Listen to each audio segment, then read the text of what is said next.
Who were the noble women who lived closest to the Messenger of Allah? They were not just the Prophet's wives.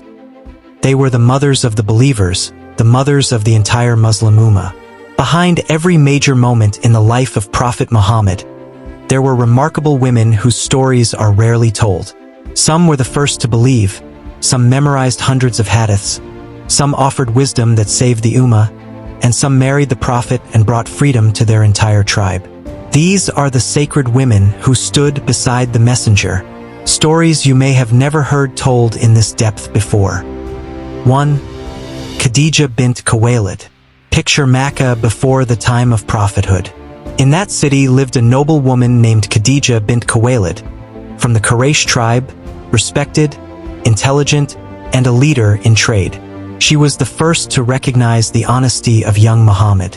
After seeing how he handled her business with complete integrity, Khadijah sent a marriage proposal through a trusted woman. At that time, the Prophet was 25 years old, while Khadijah was 40. Their marriage was far more than a union. It became the foundation of the Prophet's early mission. Khadijah was the first to believe, the one who comforted the Prophet when the first revelation came, the one who supported him when the world turned against him. From this marriage came the Prophet's children: Qasim, Zainab, Ruqayya, Kulthum, Fatima, and Abdullah. During Khadijah's lifetime, the Prophet never married another woman, showing her unmatched place in his heart. Sauda Benzama. After Khadijah passed away, the Prophet's home fell quiet. His daughters were still young and needed a stable, motherly presence. That is when Sauda bint Zama, known for her kindness and cheerful nature, entered the story. She had migrated to Abyssinia with her husband, who later passed away, leaving her without protection. At the advice of several companions, and considering the Prophet's own household needs, he married Sauda around the 10th year of prophethood, not long after Khadijah's death. Sauda lived simply, bringing warmth and steadiness to the Prophet's home during difficult times. 3. Aishah bint Abu Bakr. Next comes one of the most influential women in Islamic history. Aishah, the daughter of the Prophet's closest companion, Abu Bakr. She came from the Quraysh tribe, Banu Taym. The Prophet married her in Medina around the 2nd year of Hijrah. Aishah was the only wife the Prophet married as a maiden, and their marriage strengthened the bond between him and Abu Bakr, the greatest supporter of Islam after the Prophet. Aishah grew to become an extraordinary scholar, the teacher of the Ummah, narrating more than 2,000 hadiths. Her sharp memory and intelligence made her one of the most important women in Islamic scholarship. 4. Hafsa bint Umar. Then came Hafsa, the daughter of Umar ibn al-Khattab, who would later become the second caliph of Islam. Hafsa was a young widow. Her husband had been martyred in the Battle of Badr. Umar was deeply saddened, feeling his daughter needed safety and dignity. After Umar approached several companions, it was the Prophet who accepted Hafsa's hand. They were married in the 3rd year of Hijrah. Hafsa was known for her devotion, fasting often and praying at night. She also played a crucial role after the Prophet's death. She became the guardian of the first written copy of the Qur'an, the manuscript that later became the standard codex of the Muslim world. 5. Zainab bint Khuzaymah. Zainab was known by a title that defines her entire legacy: al-Masakin, the mother of the poor. She came from the Quraysh tribe, Banu Hilal, and was famous for her generosity. Her husband was martyred in the Battle of Uhud, leaving her widowed. The Prophet married Zainab around the 3rd year of Hijrah as an act of honor, kindness, and protection for a woman who had dedicated her life to helping the needy. Her time in the Prophet's home was short. She became ill and passed away only a few months after the marriage. But her compassion remains a shining example among the mothers of the believers. Salamah, Hind bint Abi Umayya. Among the women blessed with extraordinary wisdom was Salamah, a noblewoman of the Quraysh, from the Banu Makhzum tribe. She had endured 2 migrations, first to Abyssinia and then to Medina, remaining steadfast through trials alongside her husband, Abu Salamah. After her husband passed away, she was left as a widow with young children. Many respected her deeply, but no one could match her dignity. until the Prophet proposed, honoring her patience and giving her and her children protection. Their marriage took place around the 4th year of Hijrah. Salamah was exceptionally intelligent. During the Treaty of Hudaybiyah, it was her wise counsel that helped calm the companions when confusion arose. She narrated over 300 hadiths, becoming one of the pillars of knowledge among the mothers of the believers. 7. Zainab bint Jahsh.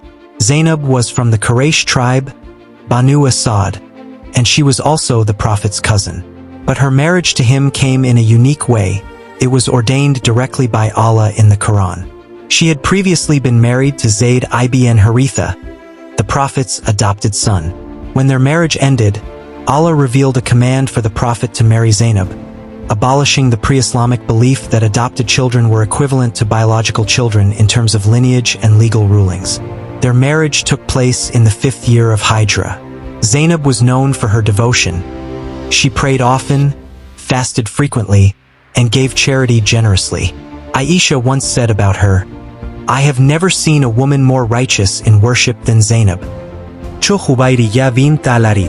During the conflict with the tribe of Banu Mustalik, many captives were taken. Among them was a noble young woman named Juwairiyah bint al-Harith, the daughter of her tribe's chief. She came to the Prophet to seek help in paying her ransom. Seeing her situation, the Prophet freed her and later married her. Their marriage occurred around the 5th year of Hijrah. What happened next was remarkable. The companions said, "How can the family of the Prophet remain captives?" And so they freed more than 100 families from her tribe. This is why Aishah said, "No woman brought more blessing to her people than Juwairiyah." 9. Habiba, Ramla bint Abu Sufyan. Her name was Ramla, better known as Habiba. She was the daughter of Abu Sufyan, the powerful leader of Quraysh and one of the greatest opponents of Islam at the time. But Habiba remained firm in her faith. She migrated to Abyssinia with her husband, only for him to abandon Islam and then pass away, leaving her alone in a foreign land. When the Prophet learned of her situation, he sent a proposal through King Negus of Abyssinia. Their marriage took place in Abyssinia, making her the only wife the Prophet married outside the Arabian Peninsula. She was strong, resilient, and unwavering in her faith, even though her own father fought against Islam. Her final words, it is said, were a prayer asking Allah to forgive anyone who had ever opposed her. 10. Safiya bint Huyay. Safiya came from the tribe of Banu Nadir, and she was descended from Prophet Aaron, placing her among the noble lineage of Bani Israel. During the Battle of Khaybar, her father, one of the tribal leaders, was among the opponents of the Prophet. After the battle, Safiya was taken captive. The Prophet honored her by freeing her and offering marriage, which she accepted. Their marriage occurred in the 7th year of Hijrah. Safiya embraced Islam sincerely and left behind the wounds of her past. She was gentle, patient, and humble. When some wives teased her about her background, the Prophet told her, "You are the daughter of a prophet, your uncle was a prophet, and now you are the wife of a prophet." These words elevated her honor for the rest of her life. Maimunah bint al-Harith. Maimunah came from the Quraysh tribe, Banu Hilal. She was the last woman the Prophet married, around the 7th year of Hijrah, shortly after the Umrah al-Qada event. Her original name was Bara, but the Prophet changed it to Maimunah, meaning full of blessings. And indeed, her marriage strengthened ties between the Prophet and several major tribes in Arabia. Maimunah was warm-hearted, kind, and deeply connected to many families, creating a bridge of unity between the Prophet and various clans. She passed away in the very place where she had married the Prophet, a beautiful closure to her story. These were the mothers of the believers, the noble women who stood beside the Messenger of Allah. From them we learn resilience, patience, knowledge, and true devotion. May their stories inspire us to become better servants of God. Thank you for watching, and see you in the next episode.